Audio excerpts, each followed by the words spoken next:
Thank you, and good morning, Synod. And I'm sure you will remember that it was 2 years ago that we set up 4 focus groups to look at various issues, as Bishop Martin has reminded us all, of which working for political engagement was one. Ours is the first to report back to you, and the other groups will no doubt report back to you in coming sessions. These groups, just to remind you, were driven by Synod's call for bold action rather than just words. Volunteers were called for from which we were nominated, and the people who are members of our group were Catherine Fosdyke, who brought her widespread knowledge of dealing with social issues. Eleanor Goodison brought her experience in the Cabinet Office. Guy McGregor as a local councillor, John Dixon as a trade unionist with the NUT, and John Dangerfield, who was a management consultant with Business Link. I was asked to convene it as I'd been part of a group which gave birth to what became the Listed Places of Worship scheme.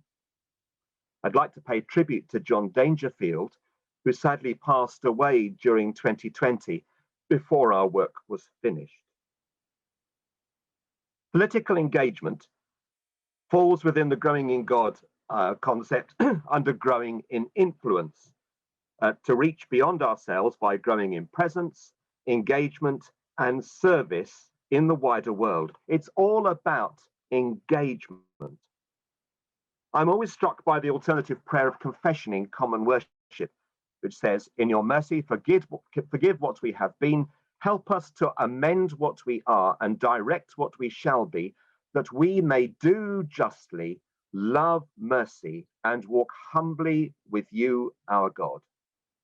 Justice and mercy and humility and grace are at the very heart of who we are in Christ. In the ordination of deacons, the bishop says they are to serve the community in which they're set, bringing to the church the needs and hopes of the people.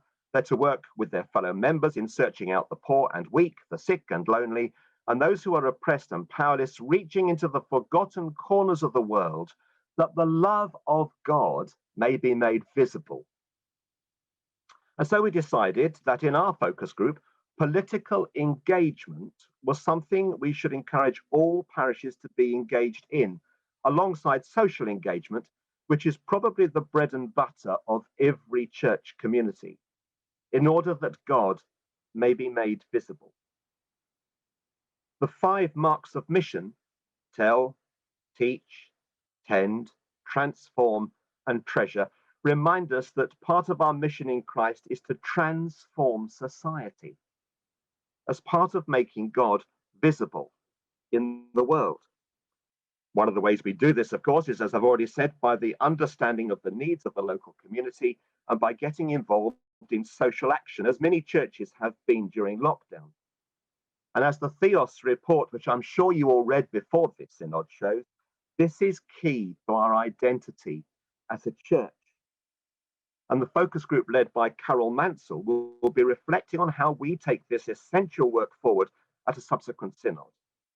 We demonstrate our compassion and service by alleviating the immediate needs in our society, and we demonstrate our concern for justice and mercy by being bold in our political engagement to seek the lasting change for the common good.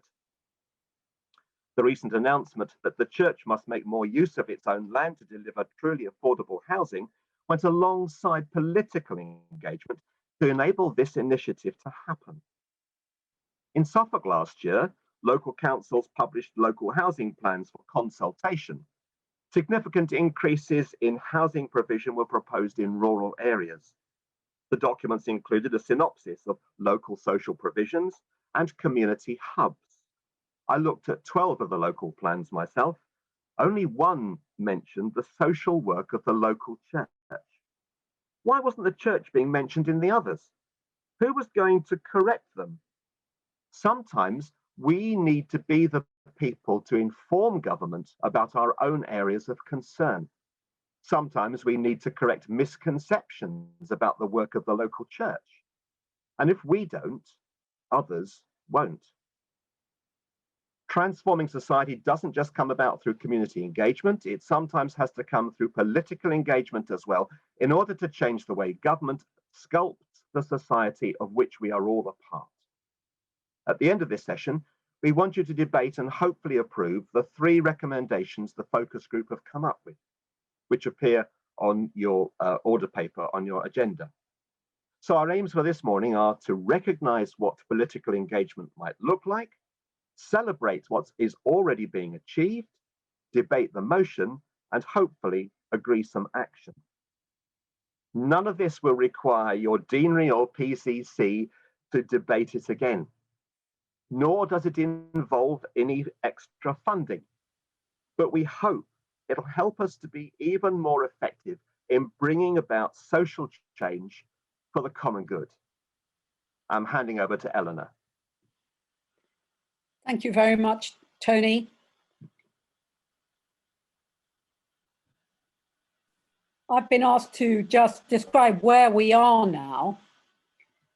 As part of our remit, we asked through the Diocesan e-news for examples of where churches thought they had engaged politically to bring about change for the benefit of the common good. In fact, we asked twice through e-news and nothing was forthcoming.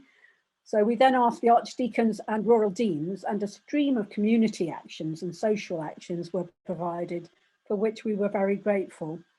But few of them were really political initiatives. So we looked at those, and we looked at some that we knew about ourselves, and we came up with a short list of community actions which provided opportunities for political engagement to seek permanent change for the common good. And from those, we've just pulled out a few examples to show you today. And the first is the town pastors, an initiative of churches working ecumenically in Ipswich in the first instance, following the murders in Ipswich, and then spreading to other towns in Suffolk, which have started town pastor schemes. And that includes Ipswich, as I've said, Bury St Edmunds, Felixstowe, Haverhill, Lowestoft, Newmarket, Stowmarket, Sudbury, Woodbridge and Leiston. All of those now have town pastor schemes. And they have broad recognition and respect from local partners as a worthwhile enterprise which assists other services to do their jobs better. But from the point of view of political engagement, the point is that through liaising with town councils, police and other local players, the town pastors have the opportunity to highlight needs which they come across in their work around mental health, alcoholism and homelessness. And our question is, could further political engagement help to lever the funding and support needed to tackle some of those issues? That's our first example. The second example is VAT on building repairs in churches, and Tony has already just touched on this. The initiative produced the Listed Places of Worship grant scheme. It was kicked off in 1996 when the octogenarian organist living at Barnham in Ixworth Deanery was annoyed that the church had to pay so much VAT on its building repairs, when the building was acting as a vital social hub in the community. He got the PCC to pass a motion, which was subsequently adopted by this Diocesan Synod and sent to General Synod in order to gain national support. After a debate in 1998, it became Church of England policy, and the government were persuaded to launch the Listed Places of Worship grant scheme, which to date has handed back over £350 million to churches nationwide. But the scheme is always subject to review. You may have noticed it has recently been renewed, but only for 1 year. So the question here is, what more could we do to ensure lasting support for our heritage buildings? How could we engage to ensure that? And our third and final example is Christians Against Poverty. With a small donation and big faith, John Kirkby started Christians Against Poverty in 1996 in his hometown of Bradford. He believed God was calling him to sacrifice his career in finance and use his knowledge to help the poor.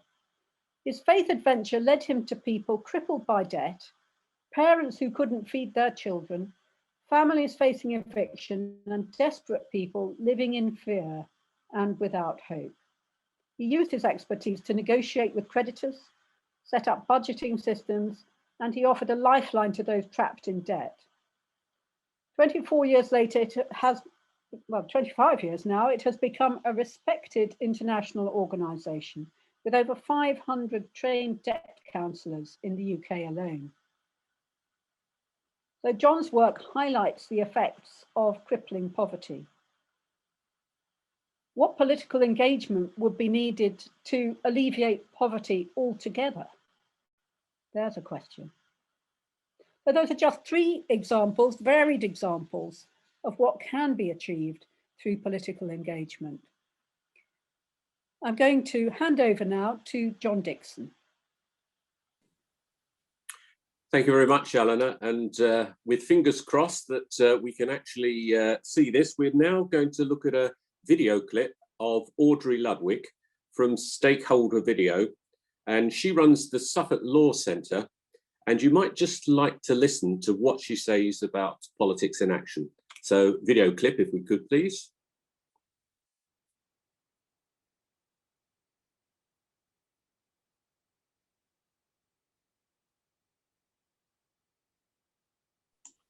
Sound, we need sound. Be good with sound, yes.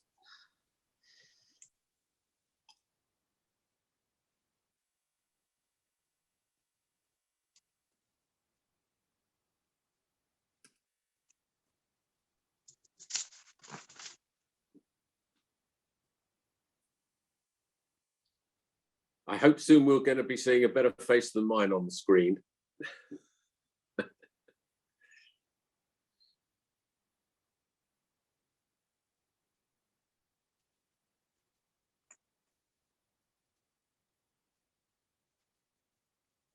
To be a bit braver, to go back to the Gospels, to think about what Jesus would have done in Suffolk. I mean, certainly working with people who are extremely challenged at the moment with deprivation, with lack of access to services like mental health care, learning disability support. The problems with universal credit are particularly impacting in the villages where people don't have resources. The church is very big in those areas, and yet I see no anger, righteous anger that should be coming from the church. Should be coming from their church leaders. I'd love to collaborate with them on challenging injustice, but also trying to help people to get better. But everything that they do all seems to be very much about accepting the status quo. So, things like food banks and the winter night shelters are absolutely fabulous, but they're not actually attacking the underlying causes, which is the lack of housing, the problems with universal credit, poverty, all of those sorts of things. I hope that you found that video clip a very real challenge and something to address following up Bishop Martin's challenge to us on political engagement. We were being asked as a church. Jesus. Right, I think we're back again. As I was saying, I hope you all found that a really good challenge for us, because we're basically being told, where is the church in the recognition and the anger of what the problems are in the communities and services we are actually ministering to? And so how do we go about engaging and speaking out about the issues of concern that we do see within our community? As we heard in that, we are actually engaging in community action by supporting things like food banks. But what are we doing to seek the kind of changes in society and the policy changes that will actually address these kind of issues that our communities are suffering? So what our focus group tried to do was to look at ways which we can actually take this action, and we put together 12 steps that you might want to actually look at to assist you in actually taking some of these challenges forward.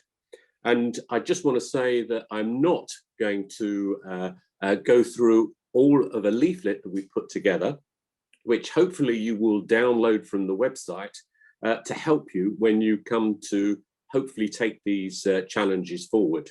So I'm just going to actually pick out a few key issues, but do download the leaflet, and hopefully that will help you move this forward. So the first thing is, what are the local issues that are on the hearts and minds of people in your communities? And when I'm talking about local issues, we are not talking about ignoring the national and international concerns that people are engaged in. It's about what we do in addition to that.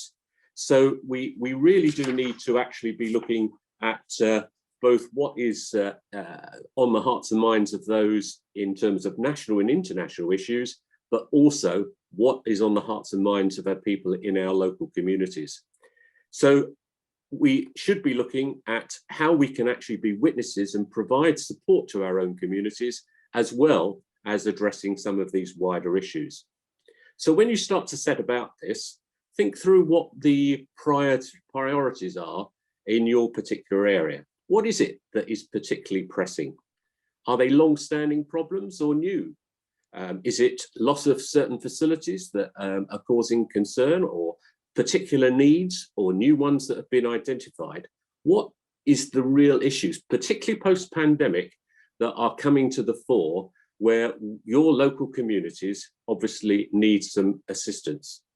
And will these issues provide opportunities for your church to be more visible and for us to be more relevant, and of course bring more people to faith?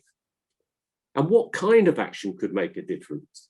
Will it start with community action? So we have lots of people supporting food banks, but what happens after that?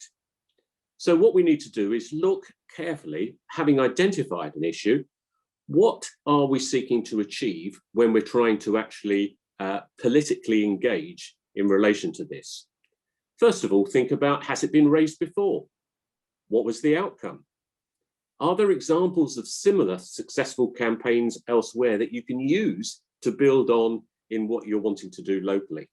So in other words, don't reinvent the wheel. We certainly don't want to be wasting our time.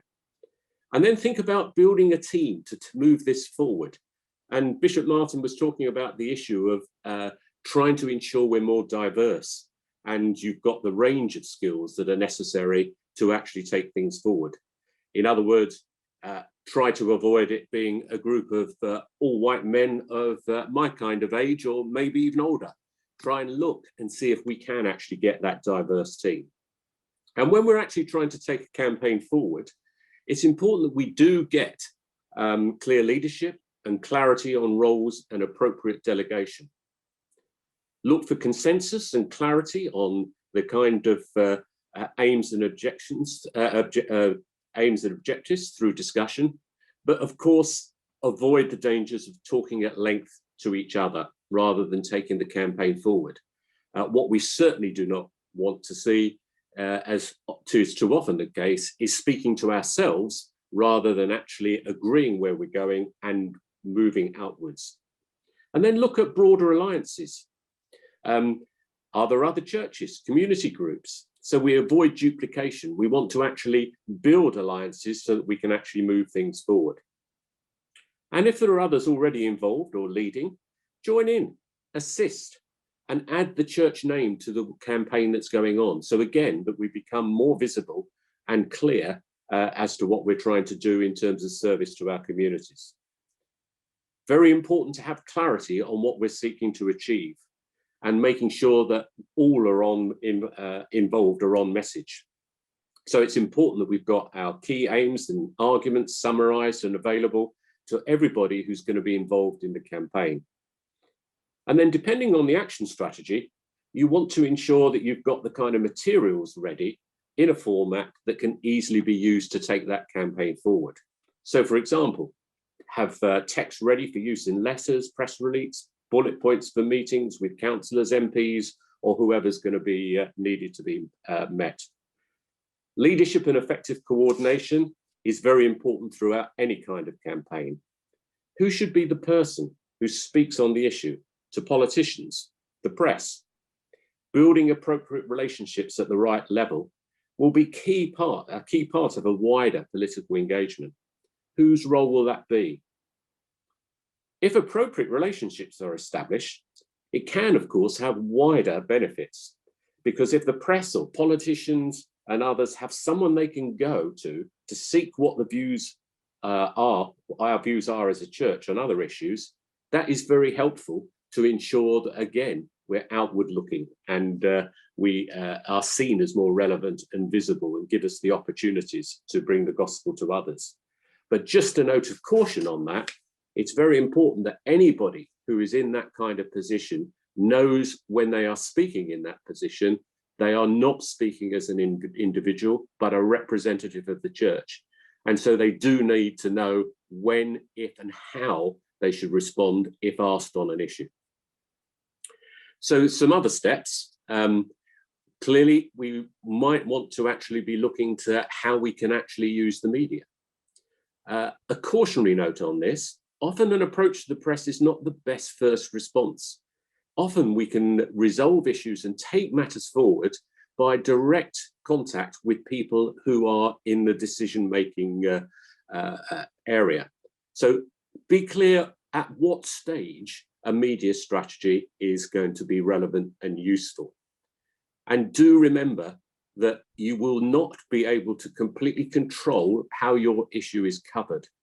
And you may only get one chance to make your case. It was very noticeable, for example, on the issue of the Church of England and the land and the housing. We saw a press release, it was there for a very short period of time, and if we're not careful, it then disappears. So make sure you use your opportunity wisely.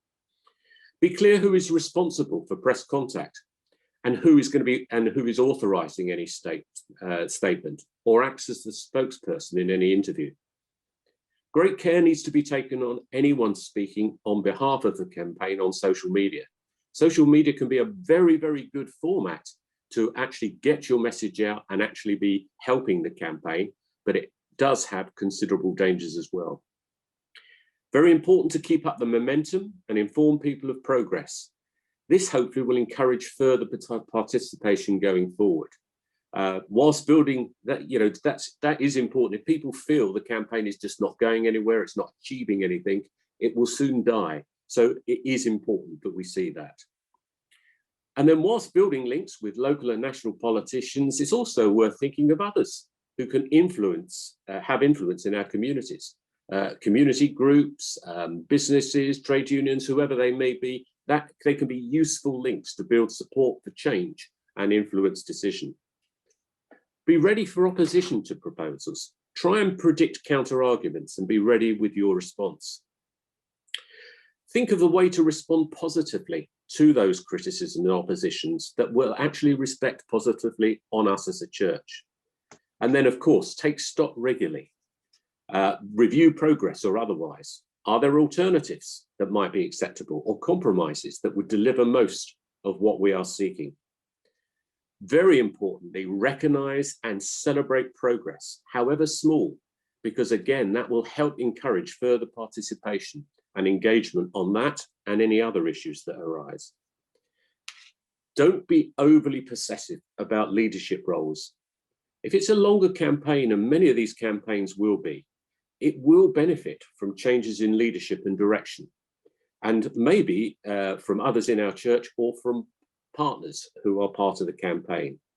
However, do seek to ensure that the church is identified always as part of the campaign, either as leading or supporting, so that we can ensure that our visibility is maintained. Whatever concern you seek to address and the strategy you look to employ, obviously seek guidance through prayer, because this should be at the heart of all that we do. We hope you will find some of these suggestions helpful. And as I said, do download that leaflet and just see if that gives you some prompts. But it will mean nothing of a course unless we really commit to taking some of the action. In a year's time at Synod, will we be able to respond positively to the kind of challenge we were given in that video, that we are being silent about or being seen as irrelevant to some of these core challenges that our local communities are facing? I hope we'll have large numbers of positive stories that we will be able to celebrate as a result of the initiative we've just started. I'm now going to hand over to Guy.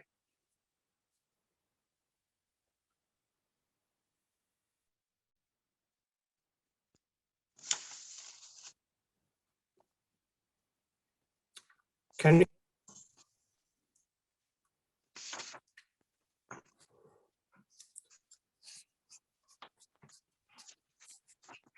Am I on? You're on, Guy. Thank you. Well, the points that I wanted to make essentially as a local councillor was to look locally at things which, there is an opportunity to influence people who are making decisions. For me, the area in Suffolk has really been education, to improve the standards in education, because in the past, to be blunt about it, we have suffered from neglect. At the present moment, Suffolk, in terms of its funding, because education is now essentially funded, suffers less than the English average for both our primary and secondary schools, and less indeed than Norfolk actually gets. And this is something which really we have to press for in terms of getting fairer funding for our schools. It is so important. It is so important that young people are given a good opportunity to start in life. That has not been the case in the past, and so many of our fellow citizens, have suffered as a consequence of inadequate education and a good start in life. The next point I think really is of importance for us to campaign for, and that is the housing situation. It really isn't acceptable that families, a significantly larger number of families, are in danger of losing their homes because they are in a rental arrangement, which in fact deprives them of certainty of a longer term enjoyment of their property. Indeed, also, we've got to worry about and be concerned with the impact upon poor quality of private housing. Local authorities, again, have a responsibility, not just in providing housing, but also ensuring, in fact, that private housing is up to standard as well. And again, engage with local councils, make sure that is on their agenda is so important. And for many people, rural isolation generally is an issue. Again, the local authority through the county council here has an overriding responsibility. It has powers to encourage and improve connectivity in terms of public transport. And this needs to be a consistent policy, so that people are not worried that in fact their transport is going to be taken away. We worry about the elderly without access to cars, but also younger people as well, in terms of access to particularly post-16 education, where in fact statutory responsibilities actually end. And it's important that young people, particularly in more rural areas, are not deprived of the requisite education because they simply cannot get there because the local authority is not in a position to provide it.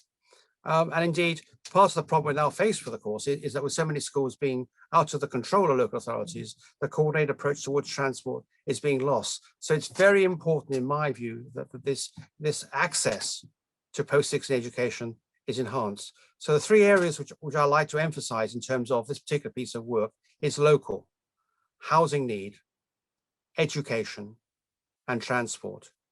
And challenge your local councillors, challenge the policy, what actually is going on here, and indeed challenge the MPs as to why Suffolk receives less funding in terms of its education than the average in England, and indeed less than Norfolk. Thank you, Chairman.